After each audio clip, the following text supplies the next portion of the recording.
The Statement of Randolph Carter is one of Lovecraft's lesser-known short stories.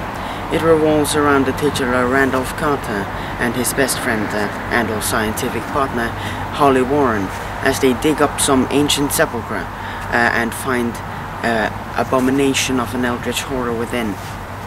But you know what, I'm going to tell you a little more about that back in the studio, okay? Hello, and welcome back to Series Explained, where I explain the book and or short story, so that all you supple sacred souls need not to read a single word. This time I got it out in time, but I had to change camera once more, so I once more had to change my workflow by quite a bit. Teleprompter has been changed, so you won't have to look at my phone screen constantly. There is still tons of work in school, so my time for reading is not as long as I would have liked. So this time too there will be a short story on the menu. And you know how it is with the Lovecraft prose, so I felt I had to cover a lesser known story of his that is kind of involved in the greater story and kind of not a part of said story at all. I'm talking about the slightly strange The Statement of Randolph Carter. It's maniacal. This Statement of Randolph Carter is a short story that I don't recommend for its story. The writing is of course fucking amazing. It's written by H.P. Lovecraft, what would you have expected? But Lovecraft fabled this story in his dreams. I don't know about you, but my dreams are somewhere in the territory of lunacy. And it seems great minds think alike, because this story is obviously written by a lunatic. It's crazy.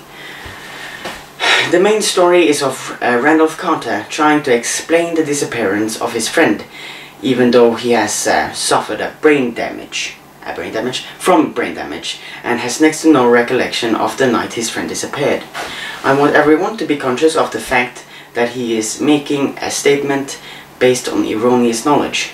Everyone is clear on the fact that he has slightly lost his mind, but still they take his word as fact. So yet again we have the trope of the insane person, gripped with malady, recollecting something in exact detail that we are meant to take as gospel. And on top of him surviving a slight aneurysm, he also makes it clear that he has next to no knowledge of what happened on that night. He doesn't fully remember where he was. He just remembers a small period in the night in which mad shit happens. That for one is not how memory loss works, and secondly, seems like a good alibi for murder. I wouldn't know. That is actually also what the story is mostly about. Randolph Carter has been brought in for an interview because his friend Holly Warren, the friend, had gone missing the night prior. I don't know if there were just so few people in America at the time or something like that, but I know that in this day and age, if you're gone for one day, that's not enough for the police to care. But back in the 1920s, they would apparently interrogate suspects within the first 12 hours. This is a disappearance, not a murder. Yet again, I think this is a classic case of Lovecraft writing about something he had heard of in passing, without doing the merest modicum of research on the subject. Oh, art thou saying supposed criminals has to make a statement on what they were doing on the night of the supposed crime? I believe I have an idea.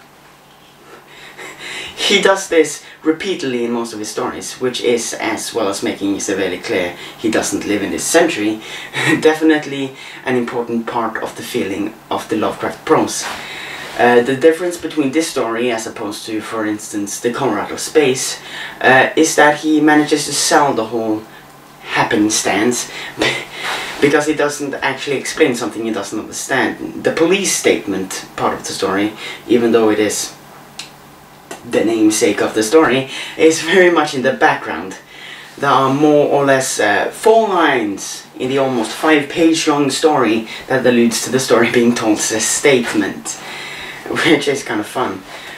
As for the story in itself, it is all about the titular Randolph Carter and his friend / scientific partner Holly Warren.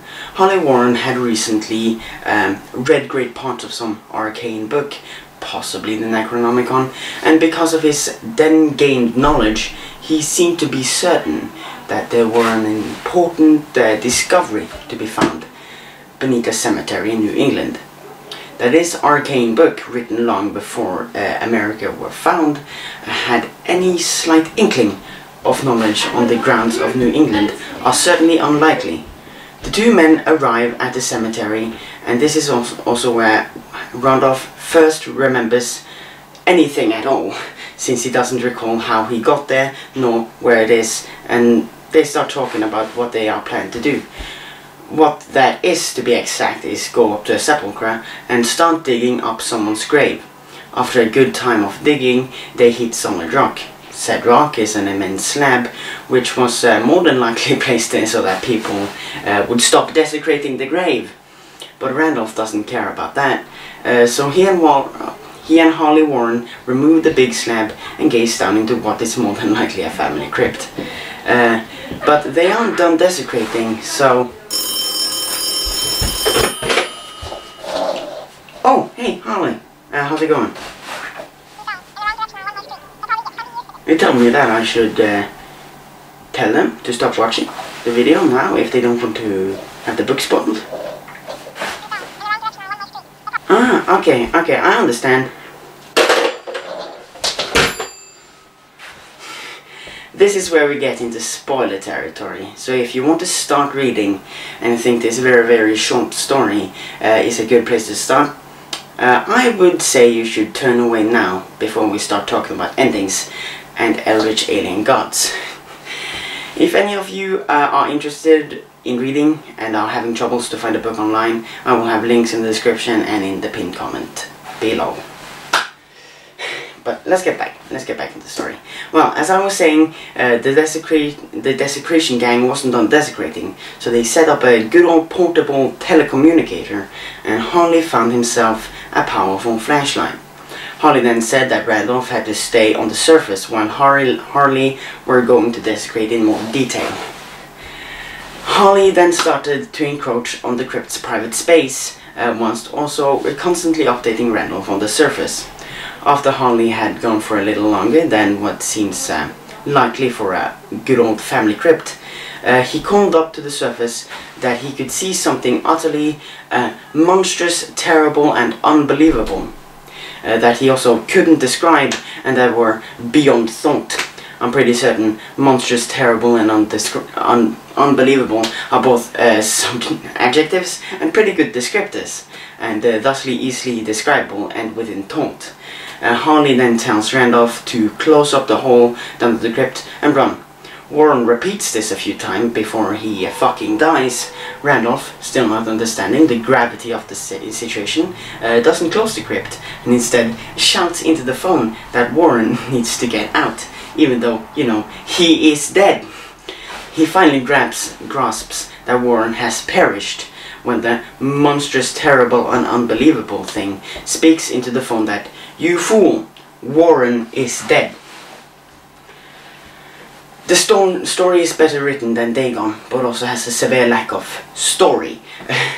You can get a pretty good grasp of what the story is about after about one sentence, but unless the sentence is written by HBO himself, you won't get the slightest tinge of the writing prowess the story can relay. You see what I did there? I'm a fucking mastermind. You get it, right? Relay, not relay. R-H-L-E-Y, not R-E-L-A-Y. I'm the only one who found that joke funny. I'm a fucking retard. But well, since the story is just not there, there really isn't much for me to talk about beyond which I have said up until now. But even though the horse is well and truly dead, buried and decomposed, the descriptions in the book cannot be fully grasped without reading it. Like seriously, if not for the story, there is none, just for the pleasure of reading something so utterly fantastical, there are no other authors alive that write so fully indescribably maniacal as he did. Maybe it is because he was mad and frightened by anything not tea-drinking British while living in mainland America a good 100 years after Americans' independence, or that is the reason.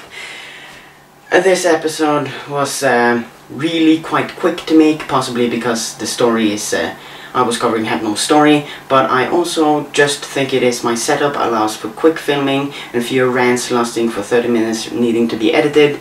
This I think will allow me to get out one video per month more regularly, and maybe if some of the stories are really short, maybe even less time than that.